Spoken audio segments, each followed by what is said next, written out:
নমস্কার, আমি ডক্টর ময়ূর Guha, consultant spine surgeon. আমাদের ওপিডিতে অনেক পেশেন্ট আছেন যারা বলেন যে ডাক্তারবাবু আগে এক্স-রে এমআরআই হয়েছে, স্পাইনের একটা হাড় উপরে সরে গেছে। তো কি সেটা কি নিয়ে আসেন? আমাদের সেটা খুব কমন। এটাকে স্পন্ডাইলোলিস্থেসিস বলে, যখন স্পাইনে একটা হাড় উপরে সরে যায়। লাম্বার স্পাইনেই হয় মেনলি।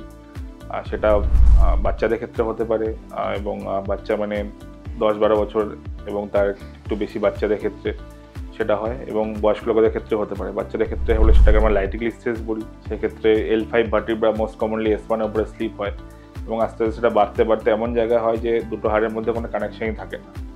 এক্ষেত্রে সার্জারি করাটা খুব ইম্পর্টেন্ট হয়ে যায়, যাতে ব্যাপারটা আগে না বাড়ে। বয়স্ক লোকেদের ক্ষেত্রে কী হয়? বয়স্ক লোকেদের ক্ষেত্রে most commonly L4 vertebra L5 উপরে স্লিপ হয়, এবং স্লিপ হওয়ার ফলে কি হয়? স্লিপ হওয়ার ফলে আমাদের ভার্টিব্রার পিছনে বা মেরুদণ্ডের হাড়ের পিছনে যে স্পাইনাল কর্ড আছে বা নার্ভ আছে, স্লিপ হওয়ার পরে সেই নার্ভের উপরে চাপ পড়ে। সেই চাপ হওয়ার এবং আরেকটা কারণ হচ্ছে, দুটো ভার্টিব্রা যখন নিজেদের মধ্যে স্লিপ হয়, তো মাঝে যে ডিস্ক ম্যাটেরিয়াল সেটা গিয়ে পিছনে স্পাইনাল কর্ড বা নার্ভের উপর ধাক্কা দেয়। সেই কারণে পেশেন্টদের প্রচণ্ড ব্যথা হয়, কোমরে ব্যথাও হয়, এবং সেই ব্যথা কোমর দিয়ে আস্তে আস্তে পায়ের দিকে নামে। আলটিমেটলি পেশেন্ট সিভিয়ার কন্ডিশন হলে 5 থেকে 10 মিনিটের বেশি হাঁটাচলাও করতে পারে না।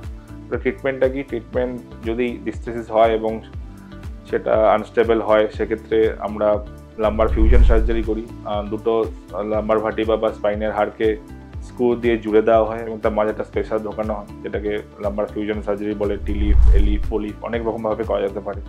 তাতে কি হয়? নার্ভের উপর চাপটাও কমে যায়, এবং একটা হাড় একটার উপর যে ঘষা খাচ্ছিল সেই ঘষাটাও বন্ধ হয়ে যায়। পেশেন্টের কোমরে ব্যথা, পায়ে ব্যথা দুটোই কমে যায়।